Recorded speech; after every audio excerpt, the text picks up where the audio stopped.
नमस्कार मंडळी, चला तर मग आज आपण बनवू एकदम झटपट सोप्या पद्धतीने सहज तुम्ही घरच्या घरी बनवू शकता इतके सोप्या पद्धतीने मोमोज बनवलेले आहेत. खायला म्हणताल तर अप्रतिम झालेले होते आणि पहिल्यांदाच मी हे मोमोज बनवलेले होते. चला तर मग अजिबात वेळ न घालवता मस्त गरमागरम मऊसूत असे वाफाळते आपण बनवतोय आज मोमोज. तर बाहेर जाऊन खाण्याची काही गरज नाही, घरच्या घरी या पद्धतीने मोमोज बनवून बघा. करायला खूप सोपे आहे. मस्त गरमागरम हे मोमोज खूप छान लागते आणि त्यासोबत तुम्ही शेजवान चटणी खाऊ शकता किंवा घरगुती पद्धतीने चटणी बनवू शकता. चला तर मग लगेच सुरुवात करूयात रेसिपी करण्यासाठी. इथे मी कोबीचा छोट्या साईजचा गट्टा घेतलेला आहे, 2 गाजर घेतलेले आहे, 2 शिमला मिर्च आणि 1 मूठभर कांद्याची पात घेतलेली आहे. सगळ्या भाज्या एकदम बारीक अशा कट करून घ्यायच्या आहेत. तर कोबीचा गट्टा मी पूर्ण घेणार आहे कारण छोट्या साईजचा असल्यामुळे, आणि एकदम बारीक अशा भाज्या कट करून घ्यायच्या आहेत. चला तर कोबी सुरुवातीला सगळा बारीक आपण कट करून घेणार आहोत. तर अशा पद्धतीचे मोमोज एकदा नक्की बनवून बघा, खूप चविष्ट असे बनतात आणि मी पहिल्यांदाच बनवलेले आहेत. तर चला म्हटलं तुमच्यासोबत सुद्धा ही रेसिपी शेअर करावी. कसे बनवले एकदम सोप्या पद्धतीने. कोबी कट करताना एकदम असा घट्ट पकडून धरायचा आहे, म्हणजे सुटता कामा नये हातातून. जर सुटला तर मोठे पीसेस तयार होऊ शकतात, त्यामुळे एकदम बारीक असा कट करायचा असल्यावर हाताने एकदम घट्ट असा पकडून ठेवायचा. बघू शकता किती बारीक असा कोबी मी कट करून घेतलेला आहे. चला तर सगळा कोबी याच पद्धतीने आता बारीक कट करूयात आणि सगळ्या भाज्या याच पद्धतीने एकदम बारीक बारीक अशा कट करून घेऊयात. कोबी आता निम्मा कट करून झाला, एका प्लेटमध्ये काढून घ्यायचा. सगळा कोबी मी याच पद्धतीने कट करून घेते. आता कोबी तर कट झाला, आता सिमला मिरचसुद्धा कट करून घेतला. बघू शकता या पद्धतीच्या. गाजरसुद्धा एकदम बारीक असं फाईन असं बारीक कट करून घेतलेला आहे. कांद्याची पातसुद्धा कट करून घेतली. जो पांढरा भाग असतो कांद्याचा ना, छोटे कांदे ते सुद्धा कट केले आणि पातसुद्धा घेतलेली आहे. आता सगळ्या भाज्या इथे कट करून झाल्यात. त्यानंतर इथे मी 1 चमचा भरून मिरेपूड घेतली. खूप सारा लसूण बारीक चिरून घेतला आणि आलंसुद्धा बारीक चिरलेलं आहे, एकदम बारीक असं चिरून घेतलेलं आहे. मिऱ्याची पूड जर नसेल तर तुम्ही मिरे थोडेसे असे वाटून घेऊ शकता पाट्यावरती किंवा मग मिक्सरमध्ये सुद्धा बारीक होतील. आता गॅसवर कढई ठेवून घेतली. अगदी 1 चमचा भरून तेल टाकायचं. तेल गरम झालं की यामध्ये आलं आणि लसूण टाकून घ्यायचं आहे. छान असा तांबूस होईपर्यंत आपल्याला याला तेलामध्ये तळून घ्यायचं. तर मोमोज म्हटलं की अगदी वेगळा पदार्थ वाटतो, तो आपला घरी जमेल का नाही असं जर वाटत असेल तर ही रेसिपी पूर्ण बघा आणि अशा पद्धतीचे मोमोज नक्की बनवून बघा. मी सुद्धा पहिल्यांदाच बनवलेले आहेत आणि खूपच मस्त झाले होते. सगळ्यांना आवडतील, शिवाय घरगुती पद्धतीने बनवलेले आहेत. चला तर आता लसूण आणि आलं छान तांबूस झालं. यामध्ये 1 हिरवी मिरची कट करून टाकली. त्यानंतर लगेचच यामध्ये बारीक चिरलेलं गाजर आणि सिमला मिरची टाकून घेतलेली आहे. गॅस इथे मिडियम करायचा आणि छान भाज्या परतून घ्यायच्या आहेत. तर आपल्याला जास्त शिजवत बसायचं नाही, फक्त परतून घ्यायच्या. परतल्यावरती सुद्धा गरम तेलामध्ये छान अशा बऱ्यापैकी शिजल्या जातात. चला तर गाजर आणि सिमला मिरची छान अशी परतून झालेली आहे. आता यामध्ये आपण लगेचच कोबी टाकून घेणार आहोत.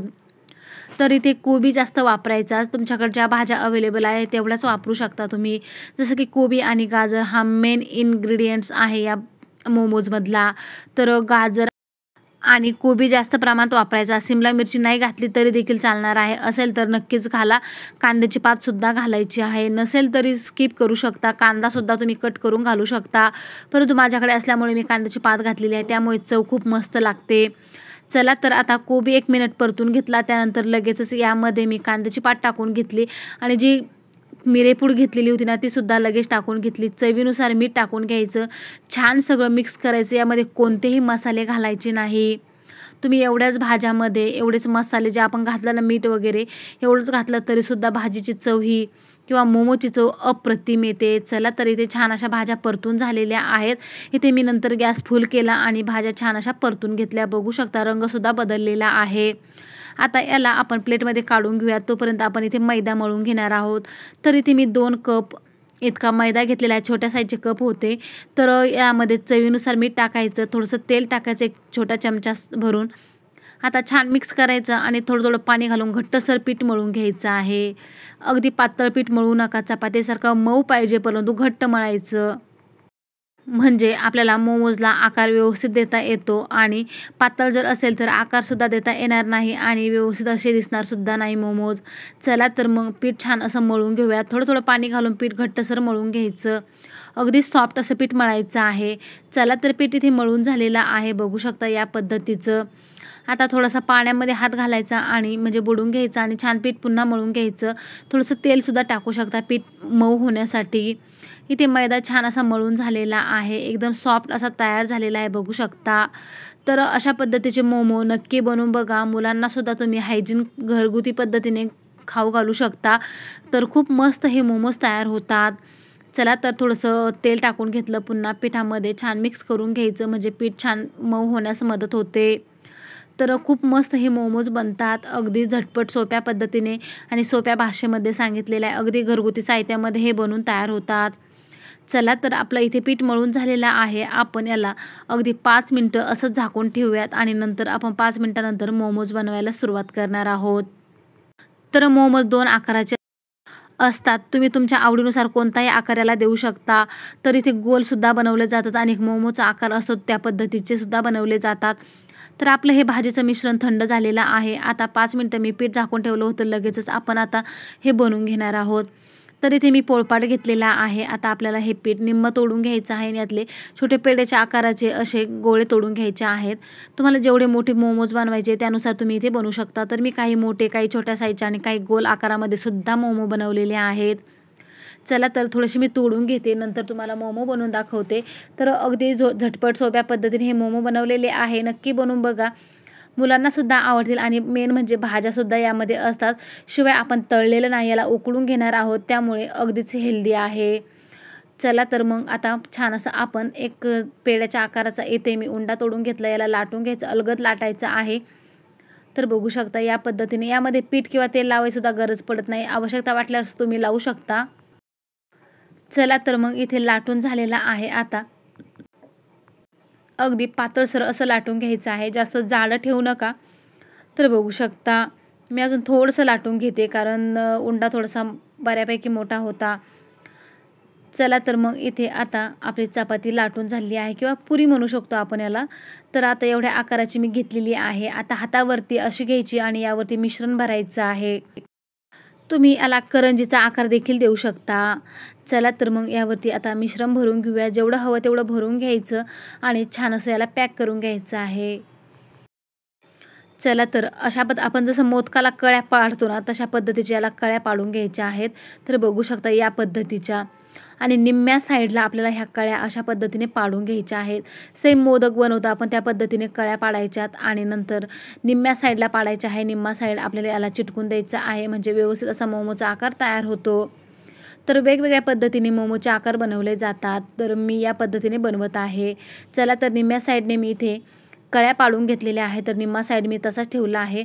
आता दोन्ही साईडने अशा पद्धतीने चेपून घ्यायचं, म्हणजे अशा पद्धतीने बघू शकता व्हिडिओमध्ये दिसत आहे. या पद्धतीने मी दोन्ही साईडने एकदम पॅक करून घेतलं. त्यानंतर जो प्लेन भाग होता ना, तो कळ्यावरती अलगद असा दाबून घ्यायचा आहे, बघू शकता या पद्धतीचं. तर मिश्रण मी भरपूर असं भरलेलं आहे, बघू शकता. इथे मोमो आपला इथे बनवून तयार झालेला आहे. तर तुम्ही कोणत्याही आकारामध्ये हे मोमो बनवून तयार करू शकता. तर इथे एक मोमो बनवून तयार झाला. सगळे मोमोज याच पद्धतीने आपण तयार करून घेणार आहोत. थोडासा याला वाकडा आकार द्यायचा, म्हणजे थोडासा गोल राऊंडमध्ये सुद्धा तुम्ही याला बनवू शकता. चला तर दुसरीसुद्धा पुरी लाटून घेतली. तर इथे जास्त मोठी झाल्यामुळे मी एका वाटीने याला कट करून घेतलेला आहे. आता मिश्रण भरायचं आणि याचा गोल आकार बनवायचा आहे. चला तर मग मी तुम्हाला अजून एक अशा पद्धतीचा बनवून दाखवते. निम्म्या साईडला कळ्या पाडून घ्यायच्या, त्यानंतर दोन्ही साईड अशा पद्धतीने बंद करून घ्यायच्या आणि जो प्लेन भाग होता ना, तो कळ्यावरती पॅक करून घ्यायचा आहे. तर बघू शकता दुसराही मोमो बनवून तयार झालेला आहे. आता मी तुम्हाला गोल आकाराचा मोमो बनवून दाखवते. तर इथे पुन्हा पुरी लाटून घेतली, यावरती मिश्रण भरून घ्यायचं. सेम मोदकासारख्या कळ्या सगळीकडनं पाडून घ्यायच्या आहे. आपण पहिल्या मोमोला थोडा आकार एका साईडने दिलेला होता, तर एक प्लेन होता, तर याला संपूर्णपणे अशा पद्धतीच्या कळ्या पाडून घ्यायच्या, बघू शकता. आणि वरती चंबो घ्यायचा आहे अशा पद्धतीने, बघू शकता या पद्धतीचा, आणि जागेवरच पॅक करून घ्यायचा. एकदम पॅक करायचा, म्हणजे त्यातलं मिश्रण बाहेर आलं नाही पाहिजे. तर बघू शकता गोल मोमोसुद्धा मी बनवून दाखवला. अगदी सोप्या पद्धतीने हे मोमो तयार होतात. तर कशी वाटली तुम्हाला ही मोमोची रेसिपी नक्कीच कमेंट्समध्ये सांगा. चला तर सगळे मोमो इथे बनवून तयार झाले. काही मोठ्या, काही छोट्या, तर काही गोल आकारामध्ये मोमो बनवून घेतलेले आहेत. चला तर एक कढाई घेतली. मगाची जी कढाई होती ना तीच घेतलेली आहे मी. त्यामध्ये पाणी टाकून घेतलेलं आहे 1-1.5 ग्लास आणि त्यावरती एक चाळणी ठेवायची. तर मोमोला जर कळ्या पडलेल्या नसेल तर तुम्ही हाताने अशा पद्धतीने चिमटी देऊन याला कळ्या पाडून घेऊ शकता. तर या पद्धतीने तर बघू शकता सगळे मोमो मस्त असे तयार झालेले आहे. अगदी परफेक्ट असे आकार आलेले आहेत. तर आता कढाईमध्ये मी पाणी टाकून घेतलं. यावरती आपला चाळणी ठेवायची, थोडंसं तेल टाकायचं आणि या चाळणीवरती आपल्या हे मोमो ठेवून घ्यायचे आहे. एक 10 मिनिटं मिडियम गॅस ठेवून आपल्याला हे उकळून घ्यायचे आहेत, म्हणजे वाफेवरतीच उकळायचे आहेत. चला तर मगाची जी कढाई होती ना मी हे भाज्या परतलेली तीच घेतलेली आहे. आता आपल्याला चाळणीवरती एक-एक करून सगळे मोमोज ठेवून घ्यायचे आणि गॅस चालू करून मीडियम गॅसवरती आपल्याला हे उकळून घ्यायचे आहेत. आता चाळणीला मी तेल लावून घेतलेलं आहे. अगदी कमी प्रमाणामध्ये तेल लावलेलं आहे. जास्त तेलाचा वापर करू नका. एक-एक मोमो ठेवून आपण याला मस्त मांडून घेऊया चाळणीवरती आणि नंतर गॅसवर आपण कढाईवरती ठेवून याला उकळून घेणार आहोत. तर उकडलेले मोमोसुद्धा मस्त लागतात आणि त्यासोबत तळलेले सुद्धा अप्रतिम लागतात. मी तर काही तळलेले देखील होते, परंतु ते काय राहिलेले नाही, ते मुलांनी लगेच खाऊन घेतले होते. त्यामुळे उकडच मी तुमच्यासोबत शेअर करते. चला तर म्हणजे फक्त तेलामध्ये तळून घ्यायचे होते अशा पद्धतीचे आणि काही उकडायचे. खूप मस्त लागतात हे मोमो. चला तर चाळणीवरती मी मोमो ठेवून घेतलेले आहे. आता आपण कढाईवरती ही चाळणी ठेवून देऊयात आणि मिडियम गॅस ठेवून आपण याला अगदी 10 मिनिटांमध्ये मिडियम गॅसवर उकळून घ्यायचे आहे. चला तर 10 मिनिटानंतर झाकण काढून बघूयात. बघू शकता काय मस्त गरमागरम वाफ निघालेली आहे. मोमोचा आकार, कलर अगदी वेगळा आलेला आहे, म्हणजे एकदम मस्त परफेक्ट चकचकी दिसत आहे. चला तर मोमोज आपले इथे बनवून तयार झाले. अगदी गरम आहेत. आता अलगद आपण याला काढून घेऊयात. तर कशी वाटली तुम्हाला ही मोमोची रेसिपी नक्कीच कमेंट्समध्ये सांगा. व्हिडिओ जराही आवडला तर नक्कीच लाईक करा. इतरांसोबतसुद्धा ही रेसिपी जास्तीत जास्त शेअर करा आणि या पद्धतीचे मोमोज नक्की बनवून बघा. वरचं आवरण अगदी पातळ आहे, आतमध्ये मस्त असे गरमागरम हे मोमोज तयार झालेले आहेत. चला तर मग भेटूया नवीन रेसिपीसोबत.